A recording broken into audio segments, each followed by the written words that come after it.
कल क्या क्या हो गया था? सबसे पहले टाइप्स ऑफ डिसइंफेक्टेंट में एयर डिसइंफेक्टेंट हो गया था, अल्कोहल हुआ, उसके बाद एल्डिहाइड हो गया। एल्डिहाइड में दो पढ़े थे, फॉर्मल एल्डिहाइड और ग्लूटल एल्डिहाइड। ठीक है, आज जो टॉपिक हमको पढ़ना है, ठीक है, वो फेनॉल। फेनॉल चौथा नंबर पर आएगा, तो अपना लिख लेना। चौथे नंबर है ना, अपना जैसे भी लिख रहा है लिख लेना। ठीक है, और फेनॉल, फेनॉल का दूसरा नाम है कार्बोलिक एसिड। क्या है? Carbolic acid. तो इसको भी ध्यान रखना, ठीक है ना, उसका दूसरा नाम है। अब क्या है कि जो फेनॉल होता है ये जनरली हम लोग यूज करते हैं as a surface disinfectant. Surface disinfectant क्या होता है बाबू, कि कोई भी सरफेस है, जैसा हमारा बॉडी का भी सरफेस हो सकता है, यानी स्किन, ये बेंच वंच, ठीक है, फ्लोर, ये क्या है, सब सरफेस है। ठीक है ना, तो इस सबको अगर साफ सफाई करना है तो हम लोग क्या करेंगे, फेनॉल सबका जो भी उससे डेरिवेटिव केमिकल उस सब पे क्या करेंगे, यूज कर सकते हैं। ठीक है, तो वहीं लिखा हुआ है कि सरफेस डिसइंफेक्टेंट है। क्या है? Surface disinfectant. समझ में आया सरफेस डिसइंफेक्टेंट का मतलब? और जनरली यूज किया जाता है किसके लिए? नॉन लिविंग के लिए। किसके लिए? नॉन, जनरली, हमेशा नहीं। ठीक है ना, बताएंगे कि कुछ कुछ देखो, फेनॉल जो होता है, फेनाइल, ये सब जितना इसका कंपाउंड है, जनरली क्या होता है, as a for non living things के लिए यूज किया जाता है, या नॉन लिविंग सरफेस के लिए। ठीक है, लेकिन इससे बहुत सारा केमिकल डिराइव किया गया है। क्या है? Derived chemical. ठीक है ना, और कुछ कुछ केमिकल मिलाकर एक मतलब तैयार किया गया है। वो सब क्या होता है कि एज ए हम लोग लिविंग सरफेस पे भी यूज कर सकते हैं। ठीक है, आगे पढ़ेंगे तो पता चलता जाएगा। जनरली जो क्या होता है, फेनॉल हम लोग क्या करते हैं जनरली नॉन लिविंग ऑब्जेक्ट के लिए, ठीक है, या सरफेस के लिए क्या करते हैं, यूज करते हैं, मतलब उस पर यूज करते हैं। लिविंग पे जनरली नहीं होता। ठीक है ना, लेकिन आगे चल के बताएंगे बहुत सारा फेनॉल का जो डेरिवेटिव्स है, ठीक है, और भी कुछ कुछ केमिकल मिलाकर क्या करते हैं, जो आप केमिकल या कुछ तैयार करते हैं केमिकल, तो उसको क्या करते हैं हम लोग लिविंग ऑब्जेक्ट पे भी यूज कर सकते हैं। लिविंग ऑब्जेक्ट नहीं मतलब वहीं लिविंग सरफेस पे। ठीक है, अब देखो वहीं है, क्या लिखा हुआ है कि सरफेस डिसइंफेक्टेंट है। ठीक है ना, फॉर नॉन लिविंग। ठीक है, नॉन लिविंग का दूसरा नाम क्या बोला जाता है? इनएनिमेट। ठीक है ना, इनएनिमेट ऑब्जेक्ट, याद रखना। ठीक है, क्या बोला जाता है? Inanimate object. ठीक है, कहीं कहीं इनएनिमेट भी दिया रहता है। बड़ा अच्छा अच्छा राइटर की किताब देखेगा तो नॉन लिविंग के जगह क्या दे देता है? इनएनिमेट। याद रहेगा ना। और नॉन लिविंग बोलो का यो बोलो, दोनों का मतलब सेम है। ठीक है, ये जनरली हाउस होल्ड में यूज किया जाता है, मतलब घर के साफ सफाई में हम जनरली इसको यूज करते हैं as a disinfectant and antiseptic. ठीक है, दोनों का अंतर बताया था, डिसइंफेक्टेंट और एंटीसेप्टिक क्या होता है। एंटीसेप्टिक में क्या बताया था बताओ? कॉपी पलटो सब टर्म जिस दिन लिखाए थे, तुम सब भूल रहा है।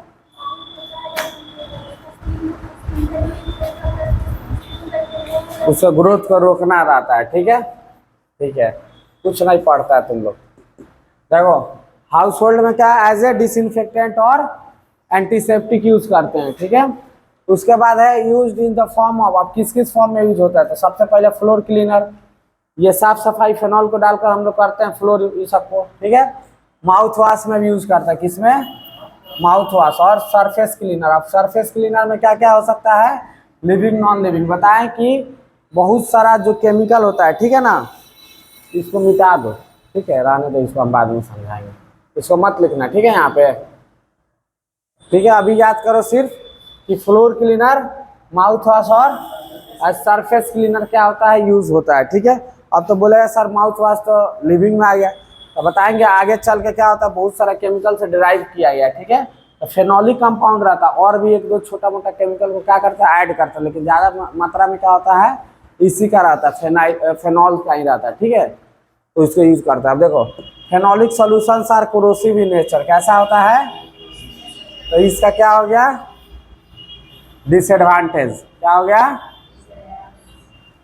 ये क्या हो गया, डिसएडवांटेज। ठीक है, क्या हो गया कि फेनोलिक जो क्या होता है, कोरोसिव इन नेचर होता है, मतलब पोछा ओछा मारते समय कोई मेटल होता है उसके संपर्क में आया तो क्या होगा, तुरंत करोड कर देगा। ठीक है ना, एंड कॉजेज स्किन एलर्जी, और क्या करता है, स्किन एलर्जी। ठीक है ना, किसी का भी सेंसिटिव स्किन होता है, जनरली नहीं करता है। ठीक है ना, लेकिन किसी का अगर किसी किसी होता है ना कि सेंसिटिव स्किन है, थोड़ा सा भी छीटा उटा या कुछ पड़ेगा उस चीज़ का, वो क्या होगा, तुरंत एलर्जी कर देगा, ठीक है ना। सबको नहीं करेगा, जिसको सेंसिटिव स्किन है, ठीक है ना। बहुत लोगों को क्या होता है, सेंसिटिव स्किन है कि घर में है तो ठीक है, जैसे ही धूप में जाएगा मुंह लाल लाल हो जाएगा, ठीक है ना, तो उस सबको क्या बोलते हैं, सेंसिटिव। तो उस टाइप का कोई पेशेंट है तो क्या होगा, फेनॉल से भी हो सकता है उसको उस टाइप का हो, ठीक है ना। And not use as a, इसीलिए क्या होता है, स्किन डिसइंफेक्टेंट को यूज नहीं करता क्योंकि एलर्जी पैदा करता है, ठीक है ना। तो कैसे हम लोग यूज करेंगे, ठीक है ना। तो क्या होगा, स्किन डिसइंफेक्टेंट जैसा यूज इसको हम नहीं करते हैं, क्यों, क्योंकि ये स्किन एलर्जिक है, ठीक है ना, एलर्जिक रिएक्शन को प्रमोट करता है। उसके बाद but there are some derivatives of, अब क्या है, फेनोलिक कंपाउंड नहीं है, उसका क्या है, डेरिवेटिव से, उससे कुछ कुछ निकाल कर, ठीक है ना, क्या करते हैं, use as a disinfectant of skin, skin के लिए यूज करते हैं। जनरली किसके लिए यूज करते हैं, नॉन लिविंग के लिए, लेकिन कुछ कुछ उसका डेरिवेटिव से, ठीक है ना, उसको हम लोग रिएक्शन करा उरा कर या कुछ ऐड कर कर कुछ माइनस करके क्या होता है कि बहुत सारा कंपाउंड बनाया गया है जो क्या चीज़ का है, फेनॉल का ही, एज ए स्किन डिसइंफेक्टेंट भी यूज कर सकते हैं उसको। जैसे में है क्लोरहेक्सिडिन, क्या है, बोलो, क्लोर हेक्सिडिन, ये क्या होता है, माउथ वॉश में यूज होता है, किसमें, माउथ वॉश में, ठीक है ना। तो जो माउथ वॉश आता है सब लोग देखा होगा, ठीक है, उसमें जाके देखना केमिकल, तो क्या नाम लिखा रहेगा, क्लोरहेक्सिडिन, ठीक है ना, क्या लिखा रहेगा उसमें, और सब भी बहुत सारा होता है, ठीक है ना, मिंट डाल देता है, बहुत सारा केमिकल और डाल देता है, ठीक है ना, ताकि तुमको फ्लेवर आ जाए, कलर आ जाए, बहुत चीज, ठीक है ना। लेकिन मेन उसका कंपोनेंट क्या रहेगा, क्लोरहेक्सिडिन, यही क्या करता है, एज ए डिसइंफेक्टेंट यूज होगा, ठीक है ना। जो भी तुम्हारा मुंह में गंध है या बैक्टीरिया सब है उसको क्या करेगा, वो किल करेगा, ठीक है। उसके बाद क्या है, हिविटेन, क्या है, एक बार और बोलो, याद रखना, ठीक है। हिविटेन ये क्या होता है कि as a disinfectant against rabies virus, कभी भी रैबीज मानो कुत्ता होता काट लेता है तो क्या होता है, कुत्ता काटने से रैबीज वायरस फैलता है, ठीक है। तो रैबीज वायरस का कभी भी इन्फेक्शन होगा तो क्या होगा, हिविटेन वहाँ पर हम लोग लगा सकते हैं। वो रैबीज वायरस से क्या होता है, उसको मारता है या ग्रोथ को उसको रोकता है, ठीक है। या बर्न प्रोफाइलेसिस, ठीक है ना, किसी का मानो कि जल हो गया है, समझ में आ रहा, हाथ जल गया, पैर जल गया, मुंह जल गया, तो उसमें क्या होता है, लगाते हैं ना एंटीसेप्टिक सब, ब्रोलीन सब, तो वैसे ही क्या होता है कि इसको हिविटेन को भी यूज वहाँ पे कर सकते हैं, ठीक है। तो क्या आया, पहला क्लोर हेक्सिडिन, इसको माउथ वॉश में, ऐसा केमिकल है जो क्या होता है, फेनोलिक कंपाउंड जो माउथ वॉश में यूज होता है। और हिविटेन जो केमिकल होता है एज ए डिसइंफेक्टेंट यूज करते हैं, किसमें, रैबीज वायरस अगर किसी को इन्फेक्शन है या उसको किल करना या बर्न प्रोफाइलेसिस में, ठीक है ना, किसी को क्या है कि मानो जल हो जाता है तो उसको क्या करना है कि मानो लगाया जाता है ना सब कुछ लोशन वोशन, तो इसमें क्या होता है, हिविटेन भी लगा सकते हो, ठीक है। उसके बाद बोल रहा है कि बनता कैसे है, जो फेनोलिक कंपाउंड जो बना रहे हैं कैसे बनता है, ठीक है।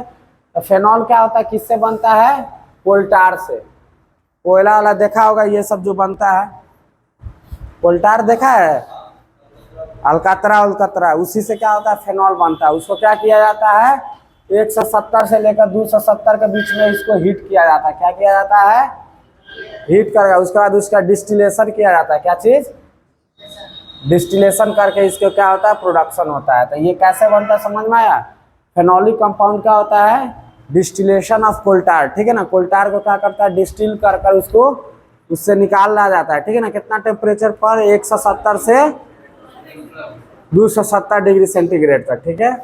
अगला है क्या चीज, कि phenols have action against cell membrane. अब ये क्या हो गया, ये पॉइंट, मोड ऑफ एक्शन क्या है, जो फेनॉल होगा वो कैसे काम करता है बैक्टीरिया या वायरस पे, जो भी माइक्रो ऑर्गेनिज्म है, समझ में आ रहा है। तो क्या होगा कि phenols have action against cell membrane of the bacteria, ये किसको तोड़ता है, सेल में। सबका अलग अलग था बाबू, याद रख लेना। अल्कोहल का कुछ और था, कल एल्डिहाइड पढ़ाए थे, एल्डिहाइड में क्या था, उसका प्रोटीन के अमीनो एसिड को क्या करता था, जाके आगे उसको तोड़ता था और डिनेचर करता था प्रोटीन को। अब इसका क्या है कि जो भी बैक्टीरिया उसका सेल मेम्ब्रेन को क्या करता है, तोड़ता है, लाइसिस करता है, रप्चर कर देगा, समझ में आया। और सेल मेम्ब्रेन ऑफ बैक्टीरिया टूटेगा तो क्या होगा, जो उसका कंटेंट रहेगा सब बाहर आ जाएगा। समझ में आ रहा है? तो सब बताए थे पहले डिसइंफेक्टेंट कैसे कैसे काम करता है, सबका अलग अलग है मूड ऑफ एक्शन, तो सबका मूड ऑफ एक्शन याद रहना चाहिए, ठीक है। उसके बाद क्या है कि loan concentration phenolic compound destroy protein enzymes, that is why it is powerful bactericidal agent. Bactericidal का तुम लोग को बताया था क्या होता है, बैक्टीरियो मतलब बैक्टीरिया, साइडल मतलब किल, बताया था ना कि वो ऐसा केमिकल जो बैक्टीरिया को मारता है, इसको क्या बोलते हैं, बैक्टीरियोसाइडल केमिकल या एजेंट, ठीक है। तो वहीं बोल रहा है कि फेनॉल का लो कंसंट्रेशन भी रहेगा ना तो क्या करता है कि बताओ, प्रोटीन के जो एंजाइम रहता है उसको क्या करता है, डिस्ट्रॉय करता है। क्या करता है, प्रोटीन एंजाइम को डिस्ट्रॉय करता है, इसीलिए उसको प्रोटीन एंजाइम को डिस्ट्रॉय करेगा, ठीक है ना, तो किस में करेगा, बैक्टीरिया में, तो इसीलिए उसको क्या बोला जाता है, बैक्टीरियोसाइडल एजेंट, ठीक है ना। मतलब बहुत कम कंसंट्रेशन में भी फेनोलिक कंपाउंड दोगे तो क्या करेगा, एक तो उसका है काम क्या चीज, बैक्टीरिया के सेल मेम्ब्रेन को तोड़ देगा तो कंटेंट बाहर आ जाएगा, और दूसरा अगर लो कंसंट्रेशन भी रहेगा तो तब माने वो तो मीडियम या हाई देगा तब, ठीक है ना। अगर लो भी कंसंट्रेशन देगा तो क्या होगा, लो कंसंट्रेशन भी अगर लो होगा फेनॉल का तो क्या होगा बताओ, प्रोटीन जो एंजाइम बनता है प्रोटीन वगैरह का, ठीक है ना, तो क्या होगा बताओ, उसको डिस्ट्रॉय कर देगा। और बताया था कि एक बार एंजाइम डिस्ट्रॉय हो गया तो क्या होगा, अल्टीमेटली बैक्टीरिया सब मर जाएगा। तो वहीं as a bactericidal agent use होगा। कैसे कि लो कंसंट्रेशन में वो क्या करेगा, जो भी प्रोटीन एंजाइम है वो सबको क्या करेगा, डिस्ट्रॉय करेगा, बर्बाद करेगा, तोड़ेगा, ठीक है। और इसीलिए और क्या होगा, फिर माइक्रो ऑर्गेनिज्म मर जाएगा बैक्टीरिया, तो इसीलिए इसको क्या बोल रहे हैं, bacteriocidal agent. Phenolic compound commonly used है, ठीक है। अब फेनोलिक कंपाउंड हम लोग जनरली कौन कौन सा यूज करते हैं, लाइजोल और क्रिसोल, दोनों क्या चीज से बना है, गधा है कार है, फेनोलिक कंपाउंड है ना, तो फेनॉल से बना नहीं है, तो फेनाइल से बना है, फेनॉल का मेन है, ठीक है ना, उसी से फेनाइल क्रिसोल लाइजोल जितना है सब उससे बनता है, ठीक है। फेनाइल से फेनॉल मत बनाने लगना, समझ में आ रहा है। अब चावल है तो उससे भात बनाओ, पुलाव बनाओ, क्या बनाओ, और खीर बनाओ, कुछ भी बनाओ, कि अब पुलाव से चावल बनाने लगेगा, समझ में आ रहा है। तो फेनॉल मेन कंपाउंड है, उसी से फेनाइल लाइजोल क्रिसोल हिबिटेन क्लोरोहेक्सिडेन डिटॉल उटॉल सब उसी से बन रहा है, समझ में आ रहा है। तो इसको ध्यान रखना, उल्टा सीधा मत घुसा देना। ये क्या है, phenolic compounds even act in the presence of organic matter, ठीक है ना। फेनोलिक कंपाउंड क्या होता है कि ऑर्गेनिक मैटर जैसे यूरिन स्टूल वगैरह भी रहता है तो उस पर अच्छा काम करता है, ठीक है ना। तो कहीं भी अगर मानो कि यूरिन स्टूल वगैरह का जहाँ भी डिकंटामिनेशन मतलब मानो कि रखा, ये क्या नाम है, कोई स्क्रीटा करके फेंक दिया, क्या कुछ कर दिया, ठीक है, तो फेनोलिक कंपाउंड वहाँ पर ले जाकर हम लोग क्या कर सकते हैं, छीट सकते हैं, समझ में आ रहा है। तो क्या होगा, जो भी उसमें बैक्टीरिया वैक्टीरिया होगा उसको इजीली क्या करेगा, वो मार देगा, बैक्टीरियोसाइडल एजेंट जैसा काम करेगा, समझ में आ रहा है।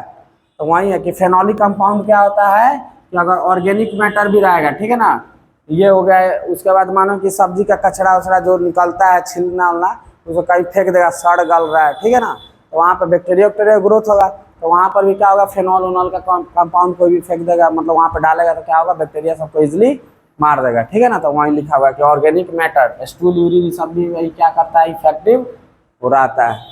उसके बाद है कीप अवे फ्रॉम चिल्ड्रन, इसको क्या करना है, बच्चे से बचा कर रहना, नहीं तो पता चला गिरा दिया, पी लिया तो एलर्जी उलर्जी सब हो जाएगा, पी लिया तो ठीक है ना, और डेंजर हो सकता है।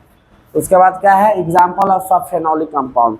अब एग्जाम्पल में क्या क्या बताया था, तुमको बताया था कल कि डिटॉल उटॉल ये सब होता है, सब फेनॉल से ही बनाया जाता है, ठीक है। तो उसमें क्या होता है, सबसे पहला है थाइमोल, क्या है, थाइमोल।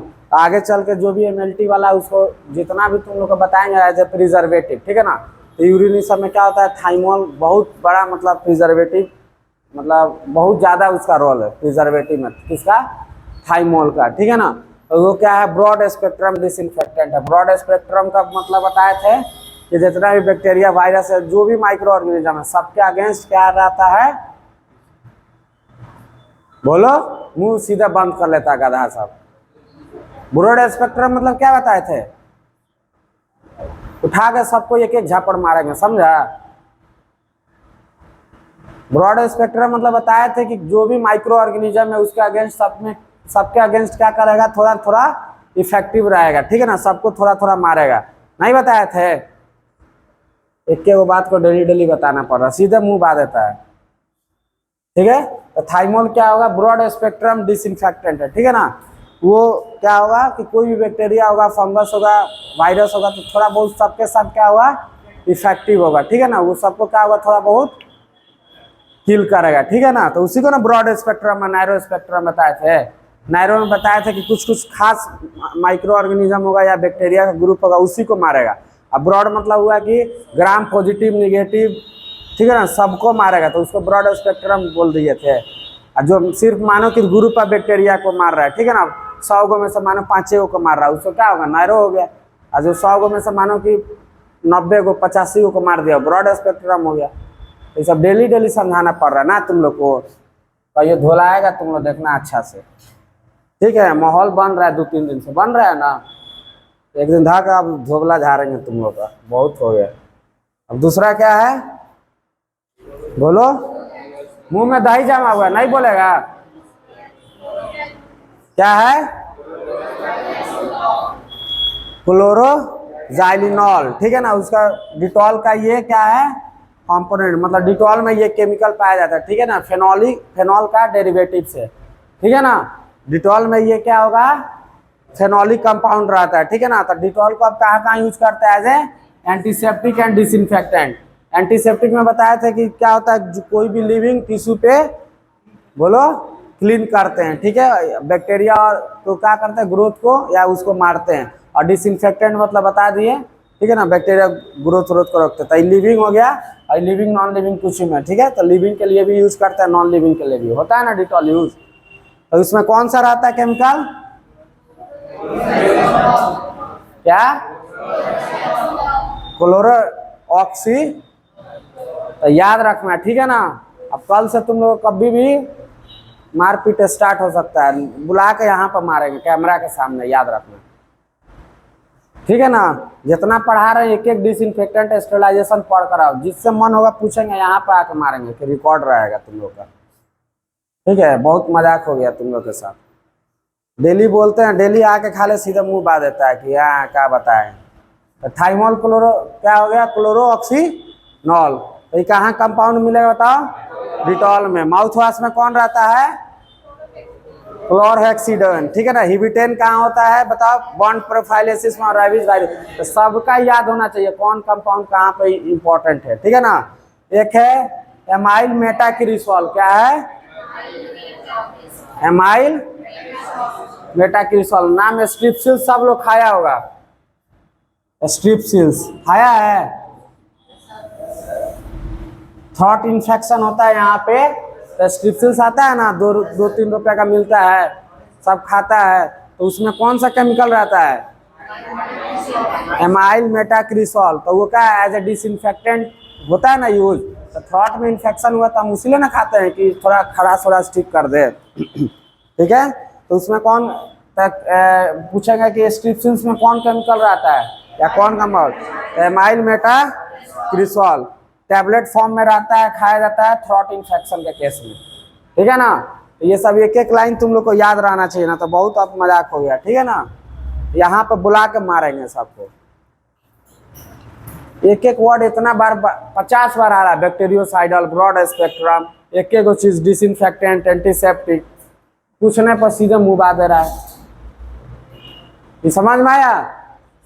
तो मूड ऑफ एक्शन कैसा है, उसका यूजेस क्या है, डिसएडवांटेज क्या है, कौन कौन सा कंपाउंड डेरिवेटिव्स है, ठीक है ना, एग्जाम्पल क्या क्या है, एक एक चीज याद होना चाहिए, ठीक है। इस सबसे क्वेश्चन भी आता है। कुछ जगह डिटॉल में कौन सा कंपाउंड पाया जाता है, तो क्या बोलेगा,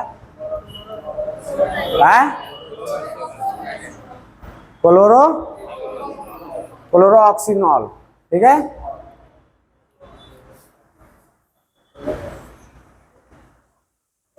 तुम लोग का बहुत बुरा हालत है बाबू, ठीक है ना। वैसे ही माउथ वॉश में क्या हो जाएगा, क्लोरहेक्सिडिन, ठीक है ना। तो अपना पढ़ लेना, ये सब याद करके आएगा ना। तो ये तुम लोग को बार बार वार्निंग दे रहा है 3-4 दिन से, ठीक है, ध्यान रखना। अब क्लास कराते रहेंगे, बीच में उठाकर पूछेंगे, यहीं पर बुलाएंगे, ठीक है ना, नहीं तो 2 चमेटा लगेगा यहीं पे। सब मजाक बना दिया तुम लोग क्लास का, ठीक है। खाली सुत उठ कर चल आना है, और डेली फेयर कॉपी सब लेकर आएगा, समझ में आ रहा है। डेली फेयर कॉपी, नहीं कि सर आज छूट गया था कल लिख लेंगे, परसों लिख लेंगे, तो वो सब नहीं चलेगा अब, ठीक है।